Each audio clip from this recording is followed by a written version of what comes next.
नमस्कार बच्चों, स्वागत है लीसा सक्सेस पॉइंट की आज की अपनी नई क्लास के अंदर। आज अपने शुरू करने जा रहे हैं लोक देवताओं के बारे में। देखो, लोक देवताओं से रिलेटेड हर एग्जाम के अंदर, चाहे आप किसी भी प्रकार की कोई भी एग्जाम देख लो राजस्थान में, हर एग्जाम में 1 से लेके 3 तक क्वेश्चन आपको मिलते हैं लोक देवताओं से रिलेटेड। चाहे उनके जन्म स्थान के हो, मेले के स्थान में हो, उनकी भाषाएं हो, या उनकी जो गायन से रिलेटेड आपसे क्वेश्चन आपसे पूछे जाते हैं। तो आप राजस्थान गवर्नमेंट की कोई भी एग्जाम उठा के देख लो, उसके अंदर लोक देवताओं से रिलेटेड आपको क्वेश्चन आपको मिलते हैं। उन्हीं टॉपिक के बारे में आज अपने शुरू कर रहे हैं, लोक देवताओं के बारे में। सबसे पहले जानने की जरूरत है भी ये लोक देवता होते क्या है। देखो, लोक देवताओं के बारे में ऐसे महापुरुष या इतिहास पुरुष जिन्होंने समाज के लिए कुछ ऐसे कार्य किए हैं जिससे उस समाज में उसकी मान्यताएं ज्यादा है। कहने का मतलब ये है कि समाज के लिए, चाहे उन्हें समाज सुधारक के लिए या किसी भी अन्य कोई भी कार्यों के लिए, चाहे किसी भी प्रकार का कोई सामाजिक कार्य हो, उनके अंदर उन्होंने बढ़ चढ़ के भाग लिया। और वो क्या है, उन समय में क्या थे, पूजनीय, आज के समय में अपने लिए पूजनीय है। और एक निश्चित क्षेत्र में इन देवताओं की क्या होती है, पूजाएं होती है। उनको आप भगवान नहीं मान सकते, लेकिन वो भगवान के दर्जा उनको वहां की जो जनता है या हमने उनको दिया है, इसलिए इनको अपने बोलते हैं लोक देवता। इसी के क्रम के अंदर अपना पहला सबसे लोकप्रिय लोक देवता है जिसका नाम है, क्या नाम है, उनका नाम है गोगा जी। आज अपने पहला जो अपना लोक देवता है उनका नाम है गोगा जी। सबसे पहले इनके बारे में अपने, इनकी एग्जाम के अंदर देखो सबसे ज्यादा इनके जो पूछे जाते हैं, जैसे इनका जो जन्म हुआ था, गोगा जी का जन्म कब हुआ था, 1003 ईस्वी विक्रमी संवत के अंदर इनका क्या हुआ था, जन्म हुआ था।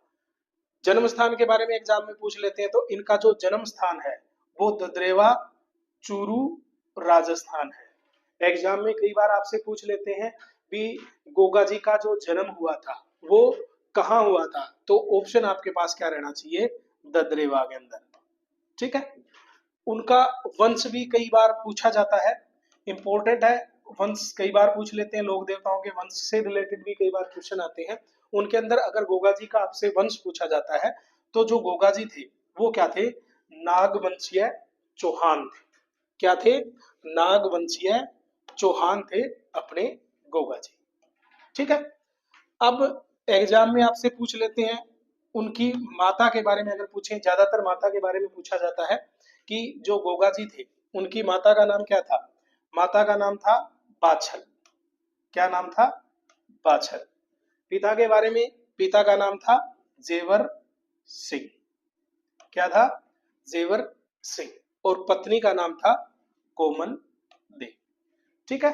तो एग्जाम से रिलेटेड हर, गोगा जी या लोक देवता से रिलेटेड हर क्वेश्चन, हर आपको एग्जाम के अंदर ये सभी के सभी आप इंपॉर्टेंट क्वेश्चन मान सकते हैं, क्योंकि हर एग्जाम के अंदर ये चीजें पूछी जाती हैं, चाहे कुछ भी हो।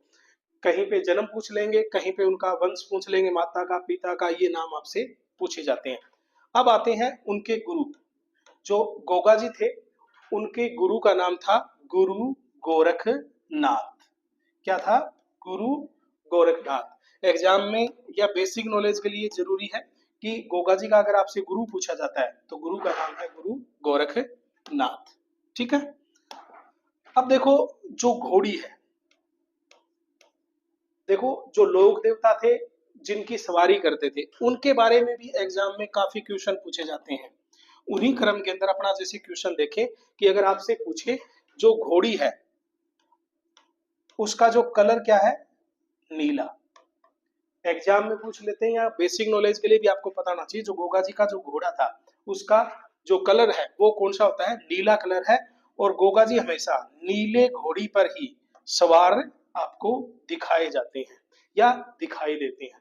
देखो, आप कहीं पर भी गोगा जी की अगर आप मूर्ति देखोगे तो उसको नीली घोड़ी के ऊपर सवार ही आपको दिखाया जाता है। और ये एग्जाम के अंदर भी, कई एग्जाम के अंदर ये चीजें पूछी गई है कि गोगा जी की जो घोड़ी है उसका कलर कौन सा है, ये एग्जाम में कई बार आपसे पूछा गया है। अब देखो, ये चीजें आपकी आ गई, जन्म आ गया, उनका स्थान आ गया, वंश आ गया, माता का नाम आया, पिता का, पत्नी का, उनके गुरु का नाम आ गया, और वो कौन से चीज के ऊपर सवार थे वो भी आपका आ गया। इसको अगर अपने ट्रिक के अंदर समझे तो इसकी जो ट्रिक रहेगी, तो ट्रिक के अंदर देखो याद करने वाली चीज है कि ट्रिक होगी गोगा जी की घोड़ी केले के जेवर पहनती है। अपनी जो ट्रिक है इसके अंदर, ट्रिक में अपने देखो क्या है कि गोगा जी की घोड़ी केले के जेवर पहनती है। अब देखो गोगा जी से तो आपका गोगा जी आ गया, ठीक है।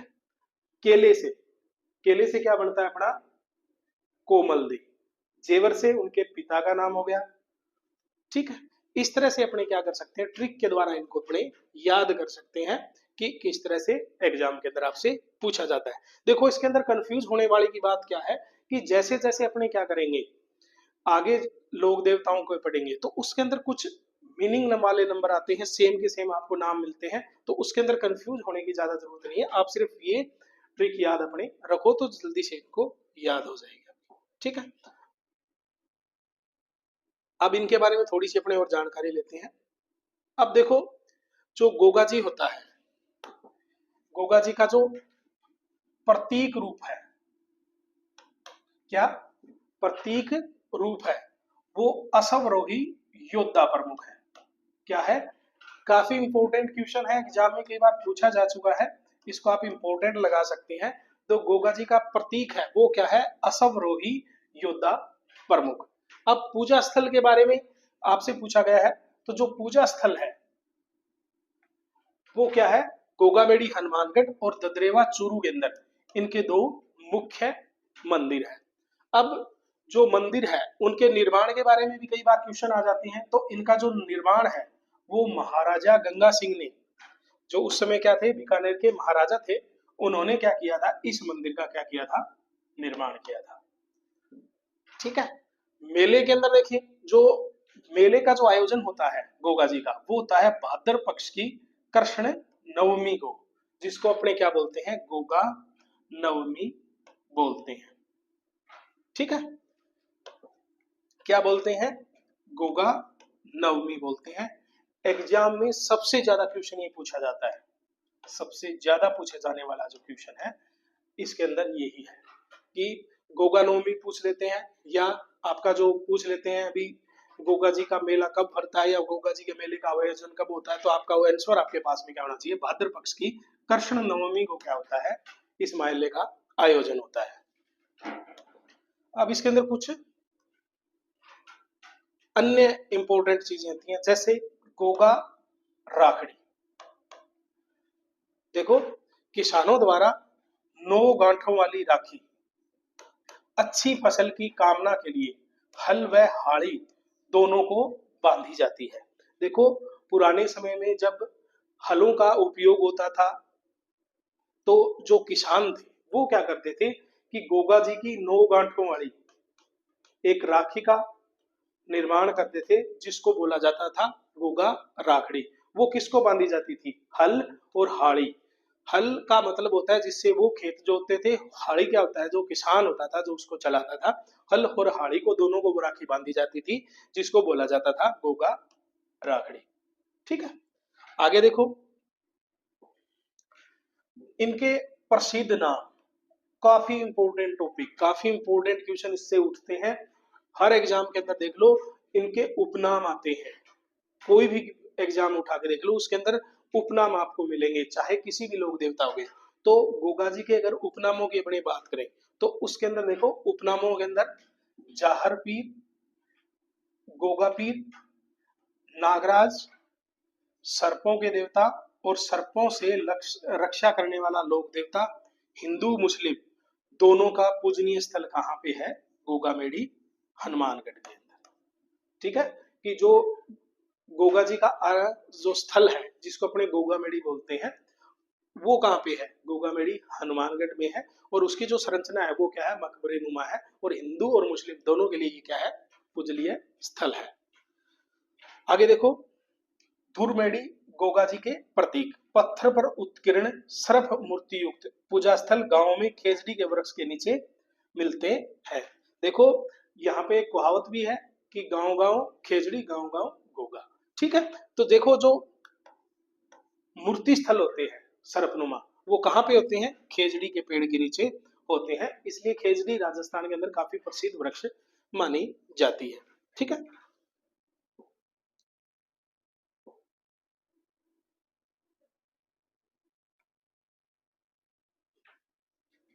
अब गोगा जी के अनुयायियों की अपनी बात करते हैं कि कहाँ कहाँ पे गोगा जी के मानने वाले या उनकी गोगा जी की जो गाथा है वो सबसे ज्यादा देखो राजस्थान, गुजरात, हरियाणा, पंजाब, उत्तर प्रदेश, मध्य प्रदेश और हिमाचल, ये जो राज्य है भारत के, इनके अंदर सबसे ज्यादा गोगा जी के भक्तों की क्या है?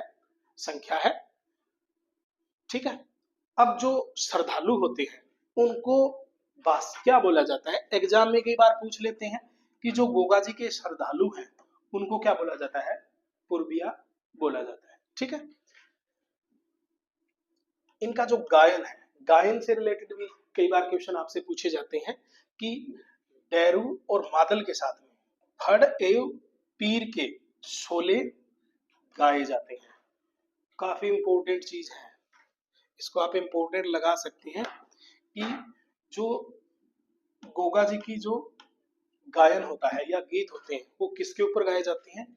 डैरू और मादल पर। ठीक है, और के साथ उनकी क्या बांची जाती है? फड़ और पीर के क्या गाए जाते हैं? शोले गाए जाते हैं। ठीक है, अब वास्तुकला की अगर अपनी बात आती है कि जो गोगा जी का मंदिर बना हुआ है उसकी वास्तुकला किस तरह की है, तो उसके अंदर जो शैली है उसकी वो क्या है? इंडो इस्लामिक शैली है।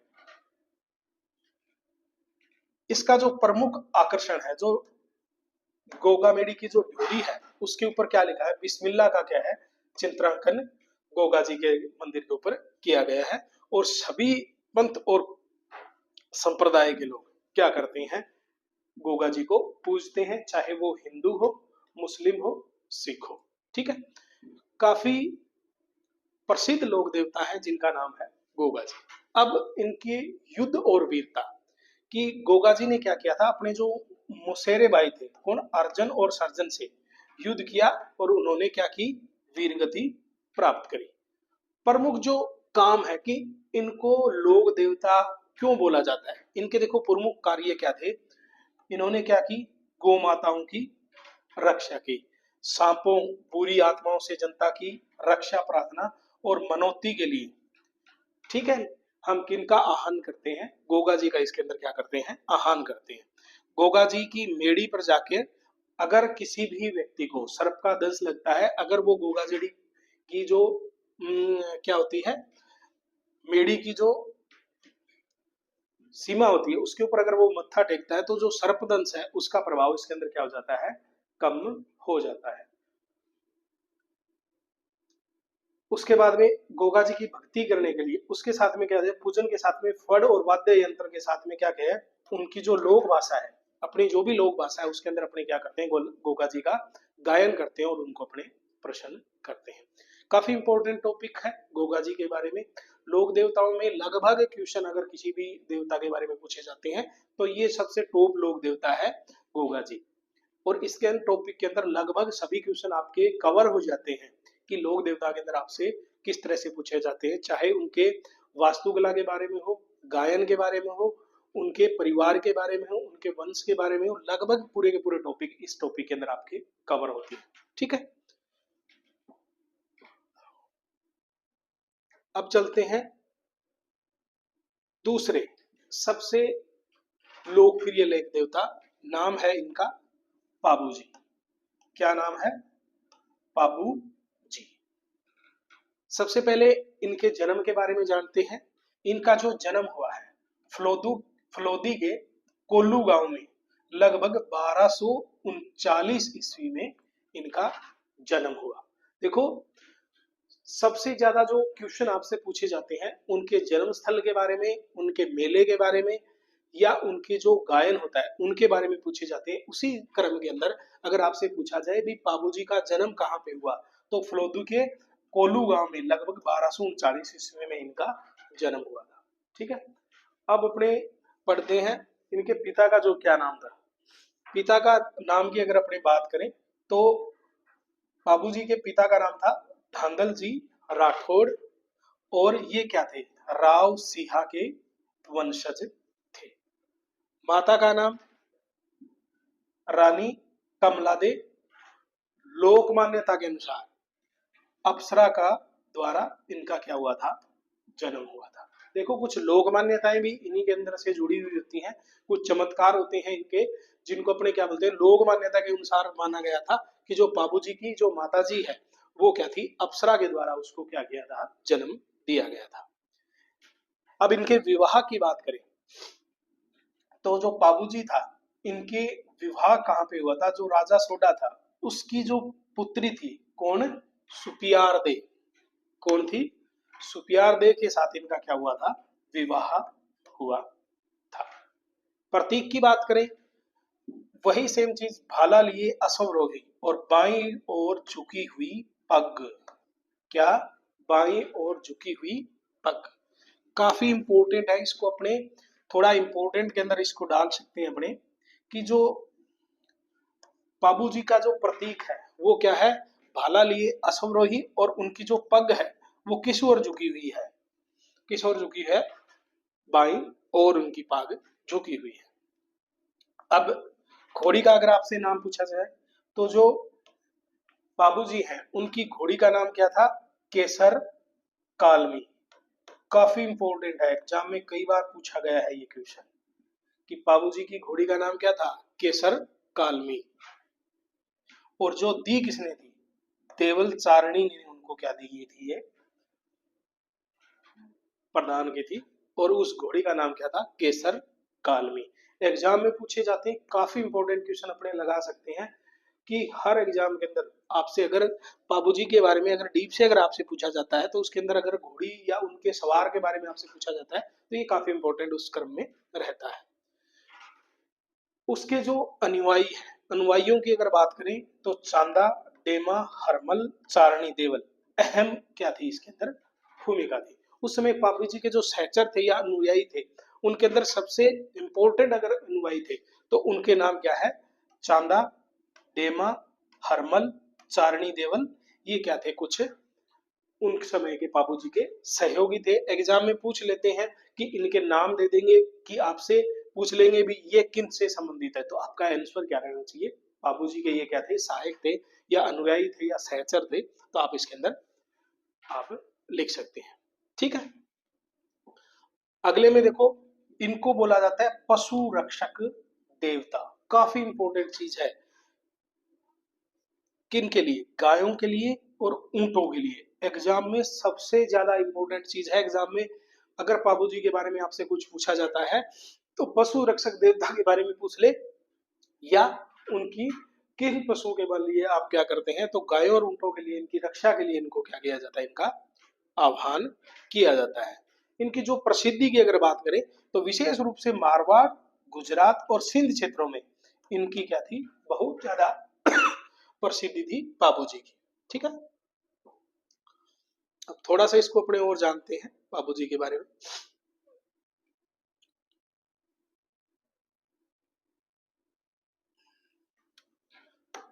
अब बाबूजी के लोकगीत की अगर बात करें, बाबूजी की जो कथा है जिसको अपने बोलते हैं फड़, को चित्रकला के माध्यम से दर्शाया जाता है, जो भूपों के द्वारा गाई जाती है। देखो बाबूजी की जो फड़ है या उनके लोकगीत है, उनको चित्रकला के रूप में क्या किया जाता है, उनको दर्शाया जाता है, और भूपों के द्वारा इनका क्या किया जाता है, आह्वान किया जाता है। एग्जाम में पूछ लेते हैं कि बाबूजी की फड़ किनके द्वारा गाई जाती है, तो आपका आंसर क्या रहना चाहिए, भूपों के द्वारा। ठीक है, सामाजिक संदेश, बाबूजी ने छुआछूत का क्या किया था, विरोध किया था, और सभी जातियों को शरण प्रदान की थी। देखिए सबसे इंपॉर्टेंट चीज है, एग्जाम में कई बार ये पूछा नहीं गया अब तक क्वेश्चन, और इंपॉर्टेंट इसलिए है कि कई बार पूछ लेते हैं कि कौन से लोक देवता ने छुआछूत का क्या किया था, विरोध किया था, तो आंसर आपके पास इसके अंदर टॉप आंसर आपके पास ये रहना चाहिए कि किसने विरोध किया था, बाबू जी ने इनका क्या किया था, विरोध किया था। ठीक है, अब इनके मेले की अगर बात करें, सॉरी मृत्यु की अगर बात करें, तो बाबूजी है, इनकी जो मृत्यु हुई थी वो देचू गांव जोधपुर में जींदराम खिंची से युद्ध करते हुए 24 वर्ष की आयु में इन्होंने क्या की थी, वीर गति प्राप्त की थी। ठीक है, आगे देखो, मेला प्रतिवर्ष चैत्र अमावस को कोल्लू गांव में बापूजी का क्या किया जाता है, मेले का आयोजन किया जाता है। एग्जाम के अंदर पूछे जाते हैं मेलों के बारे में, अगर जहां पे भी क्वेश्चन आता है और बापूजी के मेले के बारे में आपसे पूछे तो चैत्र अमावस को कोल्लू गांव के अंदर क्या किया जाता है, बापूजी का मेला यहाँ पे भरा जाता है। ठीक है, अब वाद्य यंत्रों की बात करें, जो आपके जो भोपा होते हैं वो क्या करते हैं, इनकी फड़ का क्या करते हैं, आह्वान करते हैं, तो कौन से यंत्र का यूज करते हैं, तो भोपों द्वारा रावण हत्था आदि मंत्र का प्रयोग करके गीत व कथा का क्या किया जाता है, गायन किया जाता है। काफी इंपॉर्टेंट क्वेश्चन है, लगभग राजस्थान की हर एग्जाम के अंदर ये क्वेश्चन पूछा जाता है कि जो बाबूजी है उनकी जो फड़ का गायन होता है किस यंत्र के द्वारा गाया जाता है, तो ये आपका आंसर आपके पास यहाँ पे क्या रहना चाहिए, क्या रहना चाहिए, रावण हत्था। ग्रंथ के बारे में अगर आपसे पूछे तो पोबा जो बाबूजी थे उनके ग्रंथ किसने लिखा था, आसिया मोड़जी द्वारा रचित बाबू प्रकाश इसका क्या है, मुख्य साहित्य है। ठीक है, अब आपसे अगर पूछ ले भी बाबूजी का पारंपरिक प्रतीक क्या है, भाला लिए अश्वरोही घोड़ी पे बैठा हुआ एक वीर। ठीक है,